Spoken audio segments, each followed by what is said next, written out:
اللہ رب العزت سورہ زمر آیت نمبر 53 میں ارشاد فرماتا ہے، قل اے محبوب آپ فرما دیجئے،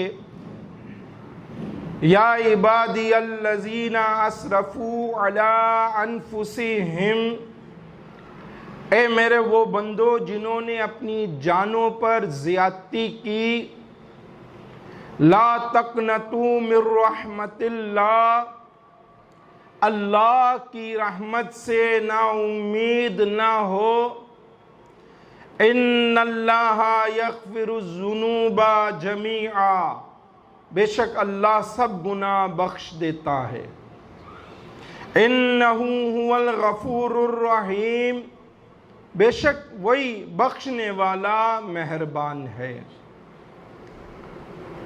آیت سے واضح ہے کہ کسی بھی حال میں اللہ کی رحمت سے مایوس نہ ہوا جائے، اللہ کی رحمت سے نا امید نہ ہوا جائے۔ یاد رہے کہ اس آیت میں اگرچہ ایک خاص حوالے سے اللہ تعالیٰ کی رحمت سے مایوس ہونے سے منع فرمایا گیا ہے، لیکن عمومی طور پر ہر حوالے سے اللہ تعالیٰ کی رحمت سے مایوس اور نا امید ہونا منع ہے۔ لہذا ہر شخص کو چاہیے کہ وہ زندگی میں آنے والے پے در پے مسائل، مصیبتوں، مشکلات اور دشواریوں کی وجہ سے اللہ کی رحمت سے ہرگز مایوس نہ ہو اور نا امید نہ ہو، کیونکہ یہ کافروں اور گمراہوں کا وصف ہے اور کبیرہ گناہ ہے۔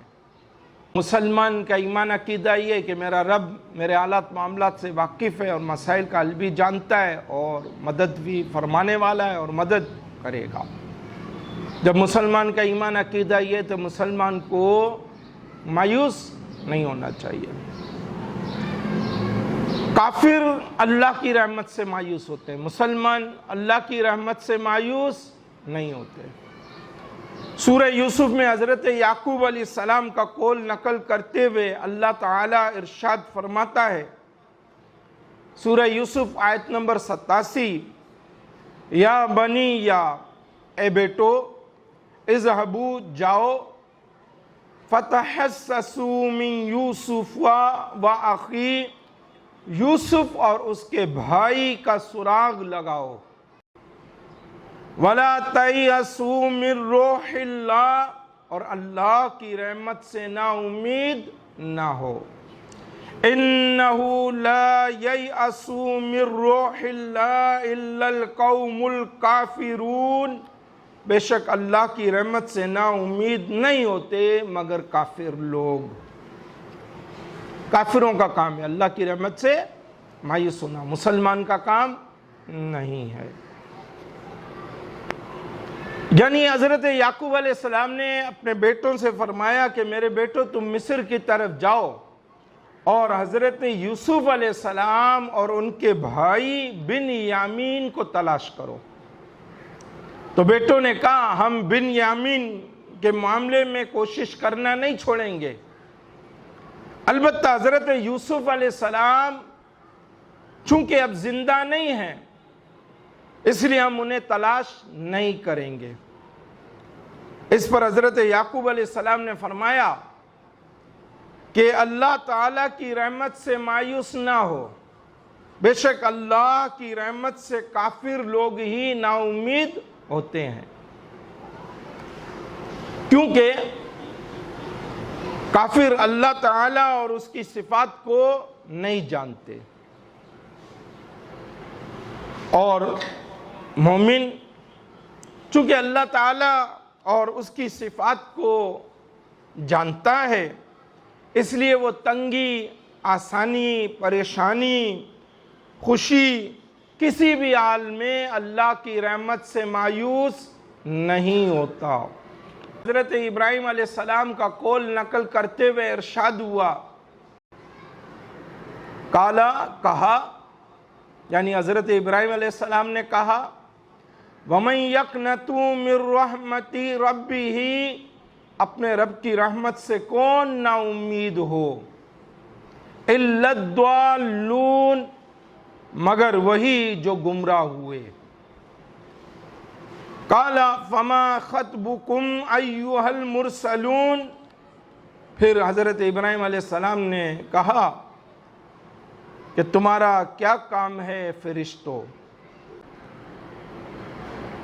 مدارک میں انہی آیات کے تحت تحریر ہے، یعنی حضرت ابراہیم علیہ السلام نے فرشتوں سے فرمایا میں اللہ تعالیٰ کی رحمت سے مایوس اور نا امید نہیں، کیونکہ اس کی رحمت سے نا امید اور مایوس کافر ہوتے ہیں۔ ہاں، عالم میں اللہ تعالیٰ کی جو سنت جاری ہے، اس سے یہ بات عجیب معلوم ہوئی۔ حضرت ابراہیم علیہ السلام نے بھی واضح طور پر فرما دیا کہ میں اللہ کی رحمت سے مایوس نہیں ہوں، اور نبی اور رسول اللہ کی رحمت سے مایوس نہیں ہوتے، نا امید نہیں ہوتے۔ اہل اللہ، اولیاء اللہ، اللہ کی رحمت سے نا امید مایوس نہیں ہوتے۔ صالحین اللہ کی رحمت سے نا امید اور مایوس نہیں ہوتے، یہ ان کی خوبی ہے۔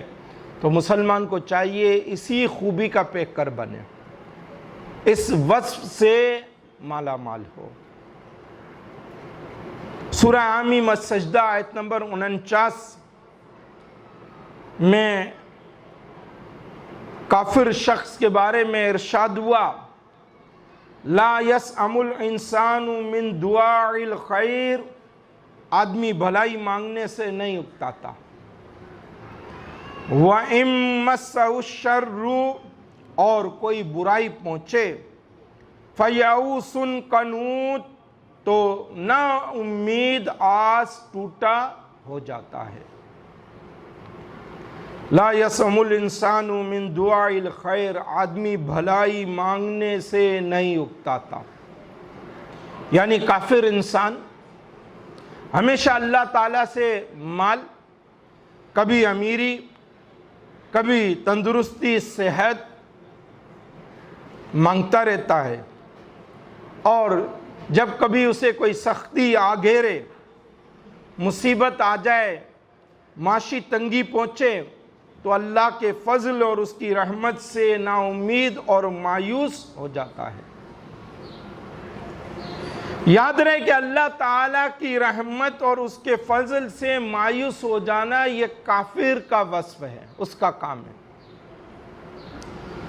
مومن کی، ایمان والے کی یہ شان نہیں ہے کہ وہ مصیبتوں، پریشانیوں اور تنگ دستی کی وجہ سے تنگ آ کر اللہ کی رحمت سے مایوس ہو جائے یا نا امید ہو جائے۔ مسند الفردوس باب الفا، حدیث کا نمبر ہے 4427۔ یہ حدیث مبارکہ قابل غور ہے۔ حضرت عبداللہ بن مسعود رضی اللہ تعالی عنہ سے روایت ہے کہ رسول پاک صلی اللہ علیہ وآلہ وسلم نے ارشاد فرمایا، اقربو الیہا، وہ بندہ زیادہ اللہ تعالیٰ کی رحمت کے قریب ہوتا ہے، من العبد المجتہد العیس، اس بندے سے جو بڑا عبادت گزار ہونے کے باوجود اللہ تعالیٰ کی رحمت سے مایوس ہوتا ہے، منہ الذی لا یرجو ان ینالوہا، اس لیے کہ یہ امید نہیں رکھتا کہ اسے اللہ تعالیٰ کی رحمت ملے گی، وَهُوَ مُطِیعٌ لِلَّهِ، جبکہ وہ اللہ کا اطاعت گزار بھی ہوتا ہے۔ ایک شخص جو اطاعت گزار ہے، فرما بردار ہے، مگر اللہ کی رحمت سے مایوس ہو جاتا ہے، تو وہ قرب و مقام نہیں پاتا جو ایسے شخص کو ملتا ہے اللہ کے حضور میں، جو اللہ کی رحمت سے مایوس نہیں ہوتا۔ تو اللہ کی رحمت سے نا امید اور مایوس نہ ہوا جائے۔ ہمارا رب کریم ہے، کرم فرمائے گا، وہ کرم فرمانے والا ہے۔ اور کرم کے سمندر اس کے یہاں بھرے ہوئے ہیں اور جل تھل ہے، وہ عطا فرما دے تو اس کے یہاں کوئی کمی واقع نہ ہوگی۔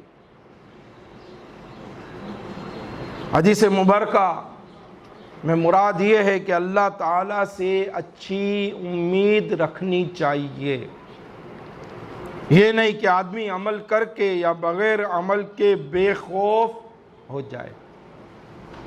مایوسی کسے کہتے ہیں؟ اللہ کی رحمت اور اس کے فضل و احسان سے خود کو محروم سمجھنا مایوسی ہے۔ علم طب کے لحاظ سے اگر کوئی شخص کسی چیز کی خواہش کرے، تمنا کرے اور کسی وجہ سے وہ پوری نہ ہو سکے تو اس کے نتیجے میں اس کے دل و دماغ میں جو تلخ احساس پیدا ہوتا ہے اسے مایوسی کہتے ہیں۔ مایوسی کا شریعت میں حکم کیا ہے؟ اللہ کی رحمت سے مایوس ہو کر گناہوں میں مشغول ہو جانا ناجائز اور حرام ہے اور کبیرہ گناہ ہے۔ رحمت الہی سے مایوسی بعض صورتوں میں کفر بھی ہے۔ رحمت سے مایوسی کے کفر ہونے کی صورتیں یہ ہیں کہ معاذ اللہ کوئی اللہ کو قادر نہ سمجھے یا اللہ کو عالم نہ سمجھے کہ وہ جانتا ہے، اس کو علم ہے، اس کو خبر ہے، اسے معلوم ہے، یا اللہ تعالیٰ کو کوئی بخیل سمجھے۔ یہ ان صورتوں میں مایوسی کفر ہو جاتی ہے۔ اللہ رب العزت اس کیفیت سے میری اور آپ کی حفاظت فرمائے۔ الیاذ باللہ تعالی۔ اپنے رب سے توقع اور امید رکھی جائے، اور وہی تو ہے ہمارا رب، اس کے سوا کون ہے؟ اس کا جو ہماری سنے، جو ہماری دعاؤں کو قبول کرے، جو ہماری حاجتوں کو روا فرمائے، جو ہماری دستگیری کرے، جو ہماری مدد فرمائے، جو ہماری بے حالی اور بدحالی کو ختم کرے، جو ہمیں خوشحالی عطا فرمائے، وہی اللہ ہے، وہی اللہ ہے، وہی دیتا ہے، وہی دے گا، وہی دے رہا ہے۔ تو کسی صورت اپنے رب کی عطا سے، رحمت سے مایوس نہ ہوا جائے۔ مایوسی کی وجوہات کیا ہیں اور اس کا علاج کیا ہے؟ ایک ناممکن خواہشات کہ ممکن نہیں ہے خواہشات کا پورا ہونا، مگر بس وہ حاصل کر کے ہی رہنا ہے۔ اس کا علاج یہ ہے کہ ہم خیالی دنیا سے نکل آئیں، حقیقت پسند بنیں اور حقیقت کو کھلے دل سے قبول کر لیں۔ دوسرا، خواہشات کی شدت، اور یہ شدت بالخصوص آج کے دور میں زیادہ فلمیں ڈرامے دیکھنے کے سبب آتی ہے۔ اس کا ایک علاج تو یہ ہے کہ اس حقیقت کو جان لیا جائے کہ دنیا میں ہر چیز اور ہر انسان ہمارا پابند نہیں ہے۔ ہم کہیں وہ مان جائے، ایسا نہیں ہے۔ ہم کہیں وہ ویسا کر لے، ایسا نہیں ہے۔ وہ ہمارا پابند نہیں ہے۔ ظاہر ہے ہمارا اگر ایک مزاج ہے تو اس کا بھی اپنا مزاج ہے، اور ہر آدمی اپنے مزاج کے مطابق چلتا ہے۔ دوسرا علاج یہ ہے کہ ہمیشہ اپنی کامیابی اور ناکامی دونوں امکانات کو مد نظر رکھا جائے۔ صرف کامیاب ہونے والی بات نہ ہو۔ اللہ کو منظور ہوا تو کامیابی، اور اللہ کو منظور نہیں ہوا تو کامیابی نہیں ملے گی۔ کامیابی ملی، اللہ کو منظور تھا۔ ناکام ہوئے، اللہ کو منظور نہیں تھا۔ تو کامیابی اور ناکامی دونوں کو مد نظر رکھا جائے۔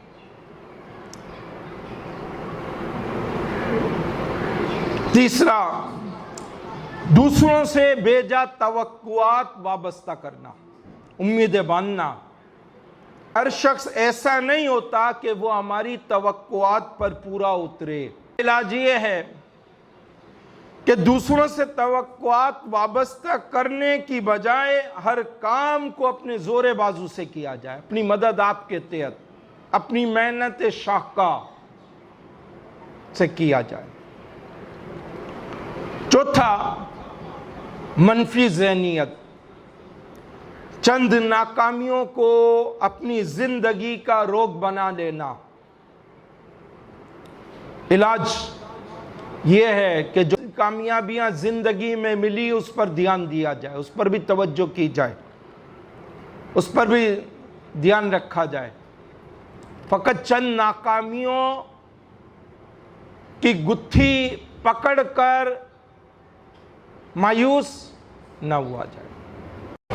پانچواں، فکری جمود اور فکر و عمل میں تضاد، اپنی ہر سوچ اور عمل کو درست سمجھے اور دوسروں کو غلط سمجھے۔ علاج اس کا یہ ہے کہ اخلاقی اعتبار سے خود کو درست کرے، اور ایک علاج اس کا یہ ہے کہ اپنے دور کے علوم، سائنس اور ٹیکنالوجی میں برتری حاصل کرے، اور ایک علاج اس کا مزید یہ ہے کہ اپنی غلطیوں سے سبق سیکھے اور دوسروں کو اس کا مورد الزام نہ ٹھہرائے۔ چھٹا، معاشی وجوہات اور ذرائع معاش کی کمی۔ علاج یہ ہے کہ اپنے رویے کو تبدیل کرے، کسی کام کو حقیر نہ سمجھے، اور جو بھی کام ملے وہ کر لیا کرے، جو محنت مزدوری ملے وہ کر لے، اور ضرورت زیادہ ہے تو کوئی چھوٹا موٹا کام کر لے، بچت چاہتا ہے تو مزید کوئی چھوٹا موٹا کام کر لے اور اپنی آمدنی کو بہتر بنائے۔ ساتواں، گناہوں میں مبتلا ہونا۔ اس کا علاج یہ ہے کہ گناہوں سے سچی توبہ کی جائے اور اللہ اور اس کے رسول علیہ الصلاۃ والسلام کی اطاعت اور فرما برداری کی طرف آیا جائے۔ آٹھواں، مایوسی کا سبب جہالت بھی ہے، اور اس کا علاج یہ ہے کہ مسلمان قرآن و حدیث کا علم حاصل کرے اور اس پر عمل کرنے والا بھی بنے۔ نواں، مایوسی کا سبب بے صبری ہے۔ مایوسی کا نواں سبب بے صبری ہے، اور علاج یہ ہے کہ جذبات پر کنٹرول کرے، اور دوسرا علاج یہ ہے کہ بندہ اللہ کی رحمت پر نظر رکھے اور پر امید رہے۔ 10واں، مایوسی کا سبب دوسروں کی آسائش زندگی پر نظر رکھنا ہے، اور علاج یہ ہے کہ بندہ رب کا شکر کرے، رب کا شکر کرنے والا بنے اور قناعت اختیار کرے، اور رب کی مشیت پر راضی رہے۔ 11واں، مایوسی کا سبب بری صحبت ہے۔ علاج یہ ہے کہ سب سے پہلے ایسی صحبت کو ترک کرے، نیک اور پرہیزگار کی مجلس اختیار کرے، متقی لوگوں میں، اللہ والوں میں، اطاعت گزاروں میں، فرما برداروں میں اٹھا بیٹھا کرے، ان میں آنا جانا رکھے، تو یہ مایوسی سے نکل آئے گا۔ یہ تمام وجوہات اور اسباب ہیں کہ جن اسباب کی وجہ سے، جن وجوہات کے سبب مایوسی انسان کو گھیرتی ہے، اور کوئی علاج چاہتا ہے تو اس کو چاہیے کہ وہ عمل کرے، تو انشاءاللہ یہ مایوسی جاتی رہے گی۔ ہر صورت رب کی رحمت سے پر امید رہا جائے۔ اللہ رحیم بھی ہے، کریم بھی ہے، رحمان بھی ہے، اور کسی نے کہا رحمت حق بہانہ می جوید، کہ رب کی رحمت بہانہ ڈھونڈتی ہے، رحمت حق بہانہ می جوید، رب کی رحمت قیمت نہیں مانگتی، قیمت طلب نہیں کرتی۔ اور قرآن مجید فرقان حمید کہ یہ کچھ آیات ہمارے لیے قابل توجہ ہیں۔ چنانچہ سورہ انعام آیت نمبر 54 میں ارشاد ہوا، کتب ربکم علی نفسہ الرحمہ، تمہارے رب نے اپنے ذمہ کرم پر رحمت لازم کر لی ہے۔ سورہ انعام آیت نمبر 147 میں ارشاد ہوا، ربکم ذو رحمت واسعہ، تمہارا رب وسیع رحمت والا ہے۔ جب اس کی رحمت وسیع ہے اور اس قدر وسیع ہے کہ اس میں کوئی کمی نہیں آتی، دینے سے بھی کمی نہیں آتی، تو پھر ہمیں محروم کیوں چھوڑے گا؟ سورہ اعراف آیت نمبر 156 میں ارشاد ہوا، وَرَحْمَتِي وَسِعَتْ كُلَّ شَيْءٍ، اور میری رحمت ہر چیز کو گھیرے ہوئے ہے۔ تفسیر ساوی میں ہے، جب یہ آیت وَرَحْمَتِي وَسِعَتْ كُلَّ شَيْءٍ اور میری رحمت ہر چیز کو گھیرے ہوئے ہے نازل ہوئی، تو ابلیس بہت خوش ہوا اور کہنے لگا میں بھی اللہ کی رحمت میں داخل ہو گیا۔ پھر جب آیت کا یہ حصہ نازل ہوا، فَسَأَكْتُبُهَا لِلَّذِينَ، تو عنقریب میں نعمتوں کو ان کے لیے لکھ دوں گا، يَتَّقُونَ وَيُؤْتُونَ الزَّكَاةَ، جو ڈرتے ہیں اور زکوٰۃ دیتے ہیں، وَالَّذِينَ هُمْ بِآيَاتِنَا يُؤْمِنُونَ، اور وہ ہماری آیتوں پر ایمان لاتے ہیں۔ تو ابلیس مایوس ہو گیا۔ سورہ کہف آیت نمبر 58 میں ارشاد ہوا، وَرَبُّكَ الْغَفُورُ ذُو الرَّحْمَةِ، اور تمہارا رب بخشنے والا مہر رحمت والا ہے۔ اس آیت میں شان مغفرت بھی ہے اور شان رحمت بھی ہے۔ اللہ کی شان مغفرت یہ ہے کہ وہ بڑا بخشنے والا ہے کہ کوئی کھربوں گناہ کرے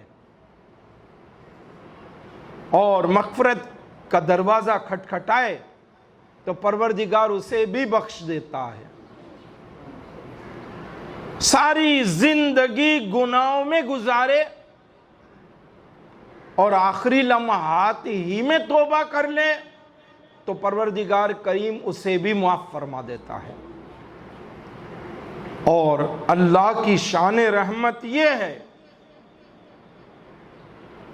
کہ اس نے مہلت دی ہوئی ہے، مہلت دیتا ہے، اور عذاب میں جلد گرفتار نہیں فرماتا، پکڑ نہیں فرماتا، فوراً پکڑ نہیں فرماتا، بلکہ انتہائی کفریات کے باوجود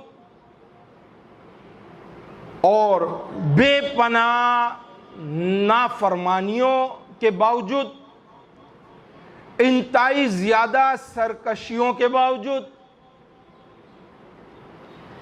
لوگوں کو رزق بھی دیتا ہے، ان کی سنتا بھی ہے، دعائیں بھی قبول فرماتا ہے، حاجتیں بھی روا فرماتا ہے، پریشانیوں سے بھی نکالتا ہے، دکھ درد بھی ختم فرما دیتا ہے، اور بالیاں بھی نصیب فرماتا ہے، خوشحالیوں سے بھی نوازتا ہے۔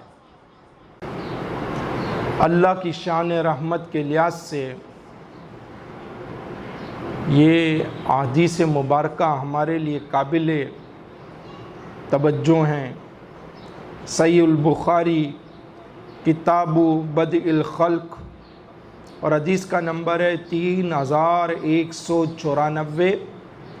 حضرت ابو ہریرہ رضی اللہ تعالیٰ عنہ سے روایت ہے کہ رسول اللہ صلی اللہ علیہ وآلہ وسلم نے ارشاد فرمایا، لما قضى اللہ الخلق، جب اللہ سب خلق کو پیدا فرما چکا، کتبا فی کتابہ، تو اس نے اپنی کتاب یعنی لوح محفوظ میں لکھ دیا، فَهُوَ عِنْدَهُ فَوْقَ الْعَرْشِ، جو اس کے پاس عرش پر ہے، اِنَّ رَحْمَتِي غَلَبَتْ غَضَبِي، بے شک میری رحمت میرے غضب پر غالب ہے۔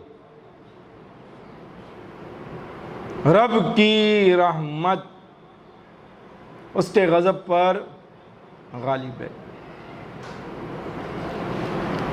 دوسری حدیث مبارکہ، یہ بھی صحیح البخاری کی حدیث مبارکہ ہے، کتاب التوحید اور باب وَكَانَ عَرْشُهُ عَلَى الْمَاءِ، اور حدیث کا نمبر ہے 7422۔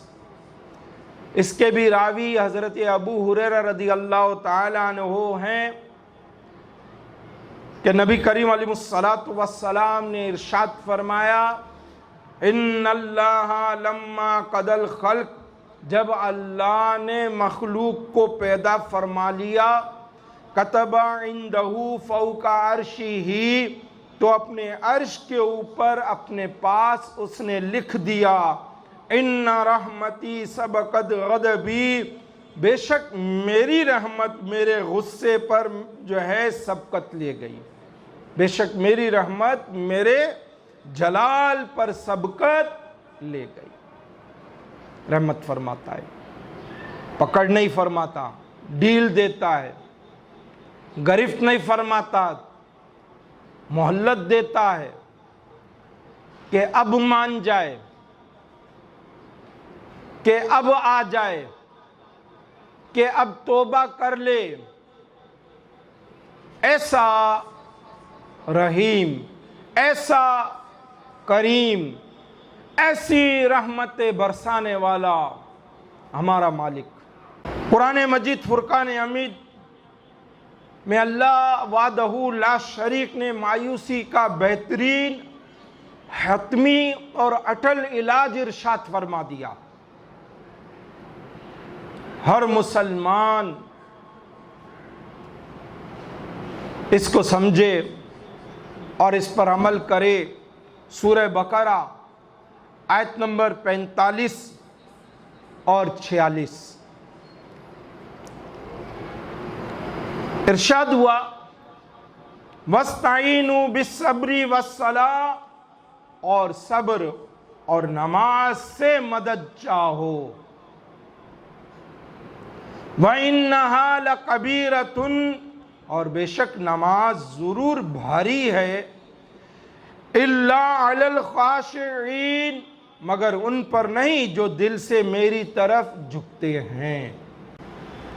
الَّذِينَ يَظُنُّونَ، جنہیں یقین ہے، أَنَّهُمْ مُلَاقُو رَبِّهِمْ، کہ انہیں اپنے رب سے ملنا ہے، وَأَنَّهُمْ إِلَيْهِ رَاجِعُونَ، اور اسی کی طرف پھرنا ہے۔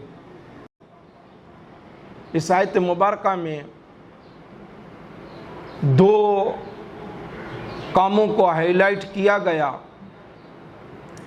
کہ ایک صبر اور دوسرا نماز۔ ان سے مدد چاہو، ان سے مدد مانگو۔ تو مایوسی کے عالم میں، مایوس حالات میں ہم صبر اور نماز سے مدد چاہیں، مشکلات میں، پریشانیوں میں تو بھی ہم صبر اور نماز سے مدد چاہیں۔ صبر اور نماز سے مدد چاہو، یہ آیت مبارکہ میں بیان ہوا کہ صبر کی وجہ سے قوت قلبی میں اضافہ ہوتا ہے، دل مضبوط ہوتا ہے، ارادے پختہ ہوتے ہیں، مضبوط ہوتے ہیں،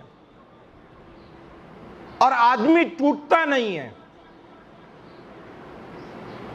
آدمی مستحکم رہتا ہے، اس کے عزائم مضبوط رہتے ہیں۔ اور نماز کی برکت سے اللہ سے تعلق مضبوط ہو جاتا ہے، اور جب رب سے تعلق مضبوط ہو گیا تو بات بن گئی، رب راضی تو جگ راضی، اور ہم جگ راضی کے چکر میں ہی لگے رہتے ہیں تو رب کو ناراض کر بیٹھتے ہیں، اور پھر تنگیاں، پریشانیاں، آزمائشیں، سختیاں، بے حالیاں، بدحالیاں، ناچاکیاں، نفرتیں، یہ سب آ کر ہمیں گھیرتی ہیں، اور ظاہر ہے اتنے سارے معاملات ہوں گے تو پھر مایوسیاں بھی آئیں گی، اور شیطان کو سہارا ملتا ہے ایمان کمزور کرنے کا، شیطان کو قوت ملتی ہے، شیطان جری ہوتا ہے مسلمان کا ایمان کمزور کرنے میں، مسلمان کو بے عمل بنانے میں۔ صبر اور نماز یہ دونوں چیزیں پریشانیوں کو برداشت کرنے اور انہیں دور کرنے میں سب سے بڑی معاون اور مددگار ہیں، اس لیے آیت مبارکہ میں اس کا ذکر ہوا۔ الذین یظنون انہم ملاقو ربہم وانہم الیہ راجعون، جنہیں یقین ہے کہ انہیں اپنے رب سے ملنا ہے اور اسی کی طرف پھرنا ہے۔ آیت مبارکہ میں یہ ارشاد ہوا، اس میں بشارت ہے کہ آخرت میں ایمان والوں کو دیدار الہی کی اعلیٰ ترین نعمت نصیب ہوگی، اور اس آیت میں اللہ کی طرف رجوع میں ترغیب بھی ہے اور ترہیب بھی ہے، دونوں تعلیم ہیں، کہ ترغیب یہ دی گئی کہ اللہ سے ڈرو، ترہیب یہ ہے کہ واقعتاً حقیقتاً اللہ سے ڈرا جائے، حقیقت میں اللہ ہی سے ڈرا جائے، حقیقتاً اللہ ہی سے ڈرنے والا ہوا جائے، بنا جائے۔ اللہ رب العزت مجھے آپ سب کو اپنی اصلاح کرنے کی توفیق عطا فرمائے۔ اللہ کریم سے دعا ہے کہ دنیا اور آخرت میں ہمیں اپنی رحمتوں کے سائے میں رکھے، مایوسیوں سے ہماری حفاظت فرمائے، نا امیدی سے ہماری آل اور اولاد کی، خاندان کی، آنے والی نسلوں کی حفاظت فرمائے، ہمیں، ہمارے گھرانے کو، کنبے کو، ہماری قیامت تک کی آنے والی نسلوں کو اپنے محبوب کریم علیہ الصلاۃ والسلام کی نگاہ کریمانہ نصیب فرمائے۔ وما علینا الا البلاغ المبین۔